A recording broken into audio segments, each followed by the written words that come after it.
इस जंग से खित्ते में और दुनिया पर क्या असर मुरतब हो सकते हैं? देखिए, इसमें तो कोई दो राय नहीं है ना। जब ये खित्ता हसास था, जैसे आपने सवाल किया एनर्जी के हवाले से, तो यकीनन इस वक्त पूरी दुनिया का जो चरखा इक़्तिसाद घूम रहा है, जो चरखा ज़िंदगी घूम रहा है, वो इसी एनर्जी के ऊपर है।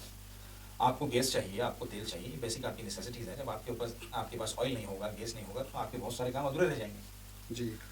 कई ममालिक के अंदर तो मसलन बिजली ही इन्हीं चीज़ों के ज़रिए पैदा की जाती है, दीगर चीज़ों को तो आप छोड़िए। यानी ज़िंदगी का पहिया रुक जाएगा, और उसका नतीजा आपने देखा कि कई ममालिक के पास, दुनिया की बेशतर ममालिक के पास जो ऑयल स्टॉक है, वो खुद ऐलान कर रहे हैं कि मैं अभी फ़िलिपाइन का ऐलान सुन रहा था, उन्होंने तो इमरजेंसी लगा दी, कहा कि हमारे पास 40 दिनों से ज़्यादा का ऑयल रिज़र्व नहीं है। इसी तरह यूरोप के अंदर भी कम बेश 1 महीने 2 महीने के ऑयल रिजर्व हैं।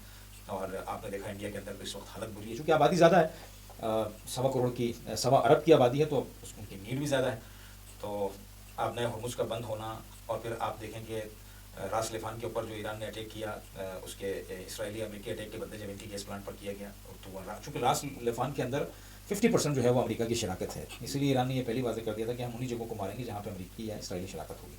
उसके नतीजे में दुनिया को 17 से 20% गैस अभी मिलने में 3 से 5 साल लगेंगे, क्योंकि उसकी वो तकरीबन 20% के करीब वो प्लांट डैमेज हो गया, और उसकी तामीर के लिए तकरीबन $100 अरब से ज़्यादा और तकरीबन 5 साल का वक्त, 3 से 5 साल का वक्त लग सकता है। और दूसरा, फिर आपने देखा किश्तियाँ सारी ना उस पार से इस पार आ पा रही हैं, ना इस पार से उस पार जा पा रही हैं, तो वो एनर्जी का सिलसिला स्टक होकर रह गया। जो ले चुके थे वो वहाँ नहीं जा पा रहे हैं, जिन्होंने लेना है वो यहाँ नहीं आ पा रहे हैं। और फिर आपने देखा कई ऑयल फील्ड्स पर, चाहे वो ईरान की हों या गल्फ की हों, रद्द-बदल में हमले हुए। तो ये सारा सिलसिला इसका पूरा, यानी इसका जो रिजल्ट है वो पूरी दुनिया फेस कर रही है, इसके नतीजे को।